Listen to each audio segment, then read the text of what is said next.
Hello my dear students, how are you all? Students, welcome to our YouTube channel Alok professionals. Students, आज से हम लोग आपका BCom first semester का एक बहुत ही इंपॉर्टेंट कोर पेपर स्टार्ट करने वाले, जिसका नाम है कॉस्ट अकाउंटिंग। ओके, दो ही कोर पेपर है आपका बीकॉम फर्स्ट सेमेस्टर में, one is financial accounting and another is cost accounting. अब इसका जो भी डिटेल सिलेबस है ना, वो मैंने ऑलरेडी सिलेबस एनालिसिस वाले एक वीडियो बनाया है, उसमें पूरा डिटेल सिलेबस को मैंने कवर किया है। वो आप आई बटन पे क्लिक करके देख सकते हो या फिर लिंक डिस्क्रिप्शन पे, वहां पे भी जाकर आप देख सकते हो। ओके, आज हम लोग, ये हमारा आज का पहला क्लास है और आज हम लोग क्या करेंगे, बहुत ही बेसिक चीजों के ऊपर डिस्कशन करने वाले। ओके, इससे पहले मैं क्लास स्टार्ट करूं, मैं अपने बारे में थोड़ा सा बता देता हूं आपको। मेरा नाम है CMA आलोक कुमार। ओके, मैं एक qualified cost and management accountant हूं और मैं पिछले 4 साल से CA एंड CMA के बच्चों के लिए क्लासेस प्रोवाइड करता हूं, ऑनलाइन एंड ऑफलाइन में।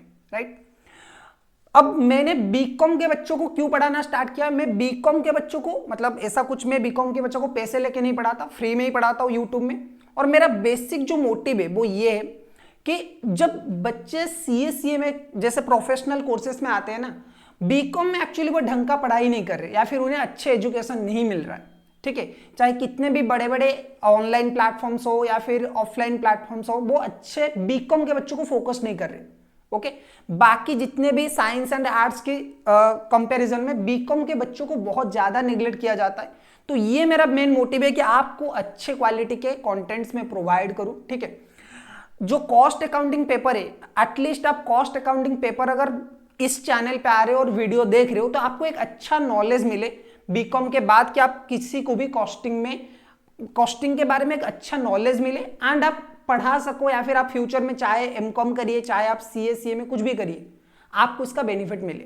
ठीक है, सो इसी मोटिव के साथ ये जो पूरा सिलेबस है मैं आपका कवर करने वाला हूं। आज हमारा पहला क्लास है और पहले क्लास में हम बहुत ही बेसिक चीजों के ऊपर फोकस करेंगे। ओके, तो जो चैप्टर का नाम मैंने रखा है आपके लिए वो इंट्रोडक्शन टू कॉस्ट अकाउंटिंग है। और इंट्रोडक्शन टू कॉस्ट अकाउंटिंग में हम लोग स्टार्ट करने वाले कि कॉस्ट अकाउंटिंग क्या होता है, कॉस्ट अकाउंटिंग के ऑब्जेक्टिव्स क्या होता है, वो सब हम लोग स्टार्ट करने वाले। ओके, सो चलिए स्टार्ट करते हैं।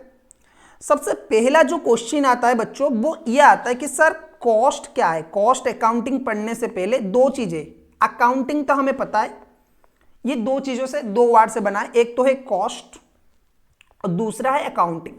राइट, एक है कॉस्ट और दूसरा है अकाउंटिंग। ओके सर, अकाउंटिंग तो हमें पता है, accounting is a language of business, वो तो हमने +2 में भी पढ़ा हुआ है। ठीक है, हम अकाउंटिंग तो हमारा बीकॉम में भी है, फर्स्ट सेमेस्टर में कोर पेपर है अकाउंटिंग, और अकाउंटिंग के बारे में हमें पता है। अकाउंटिंग की अगर डेफिनेशन पूछे तो हम बता सकते हैं कि accounting is the art of recording, classifying, summarising, analysing business transactions. या फिर कुछ लोग ये भी थोड़े से जो डिटेल में पढ़ाई करते हैं, वो ये बोलते हैं कि accounting is the language of business, business का एक लैंग्वेज है। तो सर पॉइंट ये है कि ये जो कॉस्ट अकाउंटिंग बना है, कॉस्ट का मतलब यहां पे क्या है? अकाउंटिंग का मतलब तो हमें पता ही है, कॉस्ट का मतलब क्या है? देखो, cost, what is cost? Cost accounting पढ़ने से पहले सबसे पहले आपको ये समझना पड़ेगा कि सर कॉस्ट क्या होता है, कॉस्ट का मतलब क्या होता है। देखो, कॉस्ट का मतलब अगर मैं आपको बेसिक तरीके से समझाऊं ना, कि कुछ पाने के लिए कुछ खोना पड़ता है। ठीक है, कोई भी चीजें अगर आपको पाना है ना, उसके बदले में आपको सैक्रिफाइस कुछ करना पड़ेगा। ठीक है, आपको रिटर्न में कुछ देना पड़ेगा। सो मेरे टीचर ने ये डेफिनेशन बताया था कि कुछ पाने के लिए कुछ खोना पड़ता है, और जो खोना पड़ता है उसे कॉस्ट कहते हैं। कुछ पाने के लिए कुछ खोना पड़ता है एंड जो खोना पड़ता है उसे कॉस्ट कहते हैं। इसे मैंने यहाँ पे हाईलाइट किया है। Cost is the amount of resources given up in exchange of some goods और सर्विसेज। जो भी आप रिसोर्सेस देते हो, जो भी आप रिसोर्सेस देते हो, ठीक है, चाहे आप गुड्स के खरीदने के टाइम पे या फिर सर्विसेज लेने के टाइम पे, आप कोई गुड्स परचेज कर रहे हो, आप कोई सर्विसेज ले रहे हो, ठीक है, आप कोई फिजिकल आइटम ले रहे हो या फिर आप कोई इंटेंजिबल सर्विसेज कुछ ले रहे हो, बोथ ऑफ टाइम पे आप जो भी पैसा, जो भी रिसोर्सेज देते हो, नॉट ओनली मनी, आप जो भी पैसा देते हो, जो भी रिसोर्सेज देते हो, वो आपका कॉस्ट है। ओके, अब कॉस्ट को हम दो तरीके से एक्सप्रेस कर सकते हैं। इसे एज ए नाउन भी हम एक्सप्रेस कर सकते हैं और इसे एज ए वर्ब भी हम एक्सप्रेस कर सकते हैं। यानी कि ये एक मॉनिटरी टर्म, ये क्वांटिटी में भी या फिर अमाउंट में भी मेजर किया जा सकता है एंड इससे काम में वर्क के हिसाब से भी हम मेजर कर सकते हैं। मैं एक एग्जांपल देता हूं। सपोज एक बच्चा आया मेरे पास से और बोला कि सर मैं आपका कॉस्टिंग का क्लास करना चाहता हूं। मैंने बोला ठीक है, बहुत अच्छा है। उसने बोला सर फीस कितना है? सीए के लिए मैं करना चाहता हूं। मैंने बोला 6000। ओके, मैंने 6000 बोला, उसने मुझे 6000 का कैश दिया और बदले में मुझसे कॉस्टिंग का क्लास लिया। तो ये क्या है? ये मैंने मैंने सर्विस एक्सचेंज किया मेरा क्लास, और उस बच्चे के लिए कॉस्ट कितना बन गया? 6000। जो वो इन एक्सचेंज जो रिसोर्सेज वो दे रहा है, ठीक है, या फिर जो सैक्रिफाइस वो दे रहा है वो कितना है? 6000 का। ओके, तो कॉस्ट को आप आज रिसोर्सेस एक्सचेंज भी बोल सकते हो, या फिर कोई काम भी हो सकता है। जैसे कि कोई बच्चा आया, गरीब सा बच्चा था, और उसने बोला कि सर मैं आपका कॉस्टिंग का क्लास लेना चाहता हूं। मैंने बोला सही है, और बदले में मैंने बोला कि मेरा फीस 6000 है। उसने बोला कि सर मेरे पास तो पैसे नहीं है। तो मैंने बोला काम कर, मैं तुझे काम देता हूं 6000 वाला, वो काम तू मेरा कर ले और तुझे फीस देने की जरूरत नहीं है। ठीक है, प्रोफेशनली ऐसा ही होता है। मैंने तुझे 6000 का काम करवा लूंगा तुझसे, और बदले में तू फ्री में क्लास कर लेना। तो यहां पे उसने क्या किया? काम किया मेरे लिए, और बदले में मैंने उसे क्लास प्रोवाइड किया। ठीक है, तो यहां पे ये एक वर्ब की तरह यूज हो सकता है। ओके, सो कॉस्ट का मतलब क्या है sir? Cost is the amount of resources given up in exchange of some goods और सर्विसेज। गुड्स और सर्विसेज को एक्वायर करने के लिए आप बदले में जो भी देते हो वो है आपका क्या? कॉस्ट। सर एक बात बताइए, हमारा ये जो बुक है कॉस्टिंग, ये जो पेपर है कॉस्ट अकाउंटिंग, कभी कभी कुछ लोग इसे कॉस्ट अकाउंटिंग भी बोलते हैं, कुछ लोग शॉर्ट में कॉस्टिंग भी बोल देते हैं। अगर आप पूछोगे किसी स्टूडेंट से तुम्हारा कौन सा पेपर है, तो वो बोलेगा कॉस्टिंग का पेपर है। कुछ लोग बोलते हैं नहीं कॉस्ट अकाउंटिंग पेपर है, और कुछ लोग ये एक वर्ड यूज करते हैं जिसका नाम है कॉस्ट अकाउंटेंसी। कुछ लोग क्या बोलते हैं? कॉस्टिंग बोलते हैं, कुछ लोग कॉस्ट अकाउंटिंग बोलते हैं, कुछ लोग कॉस्ट अकाउंटेंसी बोलते हैं। So sir is there any difference between this three? कि तीनों के बीच में कुछ डिफरेंस है या फिर तीनों सेम ही है, साइमल्टेनियसली बस हम यूज करते हो? देखो, तीनों के बीच में सिंपल डिफरेंस है। वैसे तो तीनों को अल्टरनेटिवली यूज किया जाता है, हम कॉस्ट अकाउंटिंग एंड कॉस्टिंग दोनों को सेम ही समझते हैं।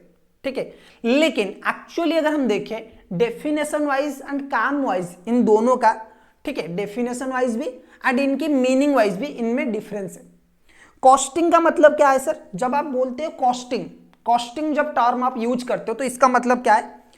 Technique and process of ascertaining cost. अगर आपको कोई पूछे कि what is costing, so it's nothing but the technique and process of estimating और ascertaining the cost. It's nothing but the technique and process of ascertaining cost. Cost ascertain के लिए जो technique and process आप follow करते हो उसे बोला जाता है कॉस्टिंग। अगर कोई यूज कर रहा है वर्ड कॉस्ट अकाउंटिंग, तो इसका क्या डिफरेंस है sir? What do you mean by cost accounting? देखो, कॉस्ट अकाउंटिंग का मतलब क्या है? Cost accounting is defined as the process of accounting for cost.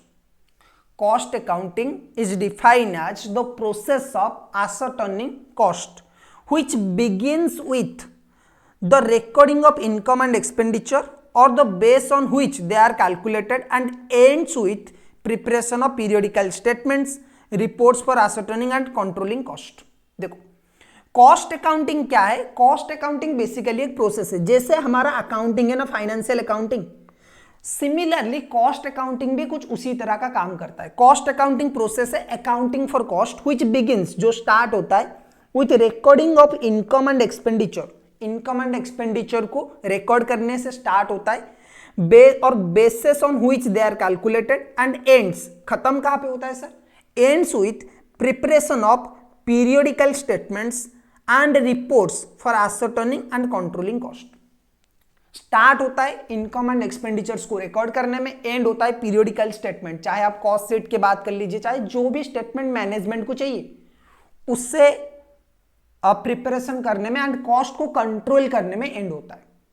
So basically costing is the technique of ascertaining cost. Cost accounting is the process of maintaining cost records, maintaining cost and preparation of cost records. Sir what do you mean by cost accountancy? Sir cost accountancy का मतलब क्या है sir, वो बता दीजिए। Sir cost accountancy का मतलब क्या है? देखो, जब भी कोई cost accountant costing principles and process, costing techniques and principles and methods को यूज करता है ना। जब भी कोई कॉस्ट अकाउंटेंट कॉस्टिंग के प्रिंसिपल्स, मेथड्स एंड टेक्निक्स को यूज करता है एंड उससे कॉस्टिंग के जो पीरियोडिकल स्टेटमेंट्स वगैरह बनाता है, तो उसे हम बोलते हैं कॉस्ट अकाउंटेंसी। तो क्या है? Cost accountancy has been defined as the application of costing and cost accounting principles.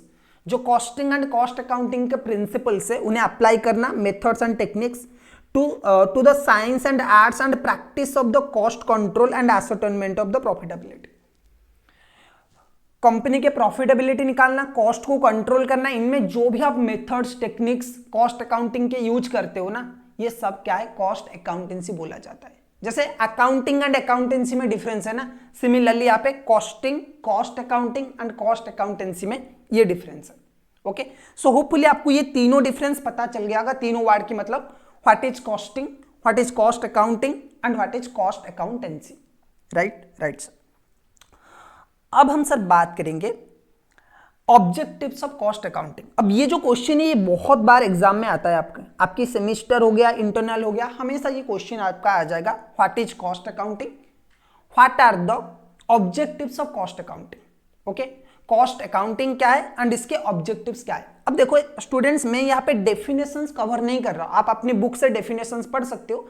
बहुत सारे लोगों ने कॉस्ट अकाउंटिंग के बहुत सारे डेफिनेशंस दिया है। आप सीमा की बात कर लीजिए, certified institute of management accountant, ठीक है, या फिर आप cost accounting institute of ICMI की बात कर लीजिए, इन सब ने कॉस्टिंग का प्रॉपर डेफिनेशन दे रखा है। ठीक है, डेफिनेशन समझाने की कोई मतलब नहीं है क्योंकि आपको उसे रट्टा ही मारना होता है, इसलिए मैं डेफिनेशन यहाँ पे कवर नहीं कर रहा हूं। ठीक है, अब आ जाता है objective of cost accounting. Sir cost accounting के क्या ऑब्जेक्टिव्स हैं? ओके, नंबर 1 ऑब्जेक्टिव जो कॉस्ट अकाउंटिंग का है वो है ascertainment of cost. Cost ascertainment is the most important objective of cost accounting. Okay, the main objective of cost accounting is accumulation and ascertainment of cost. Costs are accumulated, assigned and ascertained for each cost objects. The cost object may be a unit, job, operation, process, department or service. Okay, so cost ascertainment जो है ना, किसी cost object के लिए cost ascertain करना, ये सबसे ज्यादा इंपॉर्टेंट होता है। ठीक है, the main object of cost accounting is accumulation and ascertainment of cost. Costs are accumulated, assigned and ascertained for each cost object. This cost object may be a unit, job, operation, department और service. Cost object मतलब जिसके लिए आप cost निकाल रहे हो। ठीक है, इसके बारे में हम आगे बात करेंगे, लेकिन सबसे इंपॉर्टेंट जो ऑब्जेक्ट है वो है ascertainment and accumulation and ascertainment of cost. दूसरा जो ऑब्जेक्टिव है कॉस्ट अकाउंटिंग का वो है determination of selling price and profitability. देखो, cost accounting system helps in determination of selling price and thus profitability of a cost object. Though it is a competitive business environment, though in a competitive business investment, selling price are determined by external factors, but cost accounting system provide a basis for price fixation and rate negotiation. देखो, अगर किसी product का cost आपको पता है कि भाई इस प्रोडक्ट को बना, सपोज इस प्रोडक्ट का जो कॉस्ट है वो 10,000 है, एप्पल का पेंसिल है ये। अब ये एप्पल पेंसिल बनाने के लिए कितना खर्चा आता है वो अगर आपको पता चल जाए कि सर इसे बनाने में 2,000 का खर्चा आता है, अब चाहे आप इसे 2,500 में बेचिए, चाहे आप इसे 10,000 में बेचिए, चाहे 1,00,000 में बेचिए, वो आपके ऊपर डिपेंड करता है कि मार्केट में आपकी ब्रांड वैल्यू क्या है, आपकी कंपटीशन कैसा है, इसके ऊपर डिपेंड करता है। ठीक है, जैसे कि इस पेंसिल को अगर आप चाइना में बनाओगे तो कुछ $10-12 में बन जाएगा। ठीक है, उससे भी कम में बन जाएगा, $10 भी बहुत ज्यादा है इस पेंसिल के लिए। ठीक है, $5 में बन जाएगा। एप्पल वाले इसी को 10,000 में बेचते, ठीक है, $100 $120 में बेचते, $100 में 8,000 में बेचते। कुछ लोग हैं जो कि थर्ड पार्टी ऐप से वो इसी पेंसिल को 1,000 रुपए में बेचते। ठीक है, सो डिपेंड करता है कि आपके मार्केट में कंपटीशन कितना है। लेकिन अगर आपको प्रोडक्ट का प्राइस फिक्सेशन करना है, प्राइस फिक्स करना है, तो बेसिक जो नीड है वो है कॉस्ट, कि भाई आपका खर्चा कितना आ रहा है। अगर कॉस्ट के बारे में आपको नॉलेज होगा, आपको पता होगा कि इतना कॉस्ट है, देन आप इजीली से चार्ज कर सकते हो। ठीक है, ओके। सो कॉस्ट जो दूसरा ऑब्जेक्टिव है वो ये है कि determination of selling price and profitability. अब दोनों देखो, एक्सटर्नल फैक्टर्स भी तो आएंगे ना सर, मार्केट में कंपटीशन कितना है, हमारी ब्रांड वैल्यू क्या है, इसके ऊपर भी तो हमारा selling price and profit depend करता है। यस, डिपेंड करता है। लेकिन अगर आपको कॉस्ट का पता होगा तो आपको पता होगा कि आपको बेचना कितने में, ठीक है। उसके बाद आता है जो सबसे इंपॉर्टेंट ऑब्जेक्टिव है, वो है cost control. Maintaining discipline in expenditure is one of the main objective of a good cost accounting system. एक अच्छे कॉस्ट अकाउंटिंग सिस्टम का जो सबसे इंपॉर्टेंट ऑब्जेक्टिव है वो क्या है सर? डिसिप्लिन मेंटेन करना इन एक्सपेंडिचर। खर्चा करने में डिसिप्लिन होना चाहिए। अपनी मर्जी से आपने कंपनी खोल रखा है, इसका मतलब ये नहीं कि आप अपने मर्जी से जितना खर्चा करना चाहे वो कर सकते, ठीक है। सो एक एक्सपेंडिचर डिसिप्लिन मतलब आपकी इनकम के हिसाब से आपको खर्चा करना है। एक सर्टन लिमिट होना चाहिए आपके एक्सपेंडिचर में कि भाई इससे ज्यादा खर्चा नहीं करूंगा। जैसे हालत विजय मल्ल्या का हुआ ना किंगफिशर एयरलाइन में, उसने क्या किया, सिंपली जितना इनकम हो रहा था उससे बहुत ज्यादा खर्चा किया, कॉस्ट कटिंग उसने किया ही नहीं, ठीक है। उसने बहुत लग्जरी सर्विसेज प्रोवाइड किया लेकिन खर्चा मतलब कॉस्ट कटिंग नहीं किया कभी, ठीक है। खर्चा करता गया, बोला कि बाद में रिकवर कर लूंगा। लेकिन सेम हो अगर आप देखोगे इंडिगो वालों को, इंडिगो वाले क्या करते हैं, इंडिगो वाले हर एक मोमेंट में, इतने बड़े कंपनी होने के बाद हर एक छोटे छोटे इवेंट पे भी वो ट्राई करते हैं कि भाई हम कॉस्ट कटिंग करेंगे, ठीक है। सो maintaining discipline in expenditure is one of the main objective of good cost accounting system. It ensures that expenditure are in consonance with the predetermined set of accounting state standards and any variation from this standard is noted and reported continuous basis. हर एक चीज के लिए standard आप बना दीजिए, ठीक है, तो कॉस्ट कंट्रोल इजीली हो जाएगा। ये कॉस्ट अकाउंटिंग आपको हेल्प करता है। कॉस्ट अकाउंटिंग आपको क्या करता है, ये हेल्प करता है कि भाई स्टैंडर्ड कैसे फिक्स करना है कि ये एक्सपेंडिचर इतना होना चाहिए, सपोज रेंट का एक्सपेंडिचर इतना होना चाहिए, तो स्टैंडर्ड कौन फिक्स करेगा, कॉस्ट अकाउंटिंग हेल्प करेगा, ठीक है, जिससे आप कॉस्ट कंट्रोल कर सको। उसके बाद आता है कॉस्ट रिडक्शन। देखो कॉस्ट कंट्रोल भी हो गया, कॉस्ट रिडक्शन। कॉस्ट रिडक्शन क्या है, देखो ये भी सबसे इंपॉर्टेंट है। सपोज मैं एक एग्जांपल लेता हूं, ये जो मैंने वॉच पहना, इस वॉच को बनाने के लिए कैसियो ब्रांड को लगता है 1000 रुपए, ठीक है, 1000 रुपए लगता है सपोज कैसियो ब्रांड को बनाने में, ओके, और वो लोग बेच रहे 2000 में, 1000 रुपए का प्रॉफिट है, ओके। या फिर ऐसा भी हो सकता है कि 2000 में 2000 कॉस्ट लग रहा है, सपोज एग्जांपल लेते हैं 2000 का कॉस्ट है और 2200 में 200 रुपए की प्रॉफिट में वो बेच रहे। अगर बाई चांस किसी भी तरीके से विदाउट हैम्परिंग क्वालिटी अगर मैं इस प्रोडक्ट का कॉस्ट, इसका कॉस्ट कितना है, सपोज 2000 का कॉस्ट है, 200 में प्रॉफिट में बेच रहा हूं, टोटल प्राइस है 2200। अगर किसी भी तरीके से सपोज मैंने कॉस्ट 1800 कर लिया, 200 रुपए कम कर लिया, अब मेरा प्रॉफिट कितना हो जाएगा, क्योंकि मार्केट में तो उतने में बेच रहा हूं, प्रॉफिट कितना हो जाएगा, 400 हो जाएगा, ठीक है, प्रॉफिट कितना हो जाएगा, 400 रुपए का हो जाएगा। तो दोनों में डिफरेंस है। विदाउट हैम्परिंग क्वालिटी अगर मैं किसी भी तरीके से प्रोडक्ट की कॉस्ट रिडक्शन कर लेता हूं ना, तो ये मुझे लॉन्ग टर्म में बहुत बेनिफिट देने वाला है। मैं एक आपको बहुत ही अच्छा एग्जांपल देता हूं इसका। आप में से हर किसी ने जो स्प्राइट या फिर कोका कोला का जो बोतल आता था ना प्लास्टिक वाला, जिसमें कोल्ड ड्रिंक्स आता था, वो देखा होगा। स्टार्टिंग में स्प्राइट एंड कोका कोला वाले या फिर थम्स अप वाले क्या करते थे, बहुत ही अच्छे क्वालिटी की बोतल प्रोवाइड करते थे। जो प्लास्टिक के बोतल होता है ना, जिसमें कोका कोला या फिर स्प्राइट आता है, वो बहुत ही अच्छे क्वालिटी का देते थे। लेकिन बाद में उन्होंने देखा कि भाई जो कस्टमर है ना, वो अल्टीमेटम इसे फेंक रहा है, उन्हें बोतल नहीं चाहिए, वो कोल्ड ड्रिंक्स पीते और फेंक देते। तो उन्होंने क्या किया, फिर बोतल की जो क्वालिटी है ना उसे रिड्यूस करना स्टार्ट किया कि लोगों को जो कोल्ड ड्रिंक्स है ना, अंदर जो लिक्विड है वो तो चाहिए ना, उन्हें तो हमारी प्रोडक्ट में मतलब है, उन्हें तो बोतल में मतलब ही नहीं है। अगर बोतल की क्वालिटी बहुत ही खराब होगा, ठीक है, बोतल अगर थोड़ा सा थिन भी बन जाएगा ना, तो भी कोई इंपैक्ट नहीं आता अगर क्वालिटी अच्छा है इंग्रेडिएंट्स का।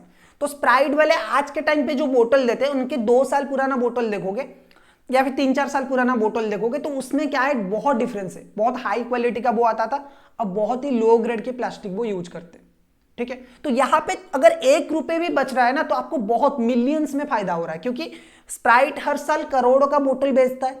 तो 1 रुपए में अगर सेव हो रहा है तो करोड़ों का प्रॉफिट हुआ, और जिसने ये आइडिया दिया है उसका सैलरी बहुत इंक्रीमेंट होगा। तो कॉस्ट कंट्रोल जो होता है वो बहुत इंपॉर्टेंट होता है। So it may be defined as the achievement of real and permanent reduction in the unit cost of goods manufactured or service rendered without impairing their suitability for the unintended or diminution in the quality of the product. क्या लिखा है sir English में? बहुत ही simple चीज लिखा है, बोला कि भाई कॉस्ट रिडक्शन परमानेंट होना चाहिए। कॉस्ट रिडक्शन आप किसे बोलोगे? Permanent reduction, real and permanent reduction in the unit cost. अगर यूनिट कॉस्ट में आप रियल एंड परमानेंट रिडक्शन कर पा रहे हो without diminishing of the quality, अगर क्वालिटी को हैम्पर किए हुए आपने परमानेंट रिडक्शन कर लिया, तो इससे अच्छा चीज कोई हो ही नहीं सकता। ये कॉस्ट अकाउंटिंग का एक बहुत इंपॉर्टेंट ऑब्जेक्टिव है कि कॉस्ट रिडक्शन भाई करना है। नंबर 5 वाला जो पॉइंट है वो है assist management in decision making. भाई देखो, कॉस्ट अकाउंटिंग डेवलप इसी वजह से किया गया है क्योंकि मैनेजमेंट को हेल्प हो पाएगा। मैनेजमेंट फाइनल अकाउंटिंग में आपको क्या होता है, सिर्फ पता चलता है कि कंपनी कितना प्रॉफिट कमा रहा है, कितनी कंपनी का financial position, asset liability company का कितना है, कंपनी का नेट प्रॉफिट कितना है, कंपनी का एसेट लायबिलिटी कितना है, अंदर क्या चल रहा है ये कौन बता सकता है आपको? कॉस्ट अकाउंटिंग बता सकता है। तो एक कौन सा प्रोडक्ट प्रॉफिटेबल है, कौन सा प्रोडक्ट लॉस मेकिंग है, कौन सा प्रोडक्ट में कितना रेवेन्यू आ रहा है, कितना लॉस आ रहा है, वो सब आपको कॉस्ट अकाउंटिंग से पता चलेगा। ठीक है, so cost and management accounting by providing related information assist management in planning, implementing, measuring, controlling and evaluating various activities. Cost accounting क्या करता है? अंदर की बात मैनेजमेंट को बताता है कि भाई देखो, रियल परफॉर्मेंस आपकी बिजनेस का ये, अब आपको डिसाइड करना है, आपको इसी के अकॉर्डिंग प्लान बनाना है, आपको इंप्लीमेंट भी प्लान करना है, आपको कंट्रोलिंग करना है, मेजरिंग करना है, जो करना है कर लीजिए, हम आपको सारा का सारा इंफॉर्मेशन दे रहे हैं अंदर की बात। ठीक है, सो जो भी कॉस्ट अकाउंटिंग का मेन काम ये है कि मैनेजमेंट के लिए, कॉस्ट अकाउंटिंग कभी भी एक्सटर्नल जो स्टेक होल्डर्स होते हैं ना, जैसे कि शेयर होल्डर हो गया, गवर्नमेंट हो गया, इन्हें प्रोवाइड नहीं करता। ये सिर्फ मेनली सर्व करता है मैनेजमेंट को। मैनेजमेंट को ये टाइमली इंफॉर्मेशन देता है जिससे मैनेजमेंट सही डिसीजन ले सकता है। ठीक है, सो ये भी एक बड़ा ऑब्जेक्टिव है कि मैनेजमेंट, एक अच्छा कॉस्ट अकाउंटिंग सिस्टम हमेशा मैनेजमेंट को proper and accurate information within right time provide करेगा। ठीक है स्टूडेंट्स, ये जो पॉइंट्स है objective of cost accounting, these are the main points. Okay, अगर आपके पास जो भी बुक है, चाहे आप कल्याणी पब्लिशर का बुक, चाहे आप सुल्तान चंद का बुक फॉलो कर रहे हो, जो भी बुक आप फॉलो कर रहे हो, आप इसी नोट को भी एग्जाम में डायरेक्टली कॉपी पेस्ट लिख सकते हो। ये जो नोट है मैं आपको डिस्क्रिप्शन पे प्रोवाइड कर लूंगा। ठीक है, इसका लिंक मैं डिस्क्रिप्शन में प्रोवाइड करूंगा, टेलीग्राम चैनल से आप ले सकते हो। ओके, आप ये सिर्फ इतना ही नोट लिख सकते हो, आपको पूरा मार्क मिलेगा। या फिर इसमें छोटे मोटे और कुछ पॉइंट्स है जो कि नॉन रेलिवेंट पॉइंट्स है, वो भी आप कवर कर सकते हो जो भी आपका बुक में दिया हुआ है। ठीक है, सो आज की वीडियो में बस इतना ही। आज हमने क्या क्या डिस्कस किया सर? हमने व्हाट इज कॉस्ट, कॉस्ट क्या होता है वो डिस्कशन किया, difference between costing, cost accounting and cost accountancy, इसके बारे में डिस्कस किया, and objective of cost accounting, इसके बारे में डिस्कशन किया। ठीक है, सो आज के वीडियो में बस इतना ही। नेक्स्ट वीडियो में हम लोग बात करेंगे scope of the cost accounting. अगर आपको वीडियो अच्छा लगा है तो वीडियो को एक बार लाइक कर लीजिए। ओके, और अगर कुछ आपका डाउट है तो आप नीचे कमेंट सेक्शन में मुझे पूछ सकते हैं। ओके, और ये जो नोट्स है मैं आपको टेलीग्राम चैनल में प्रोवाइड कर लूंगा। ठीक है, चलो बाय बाय।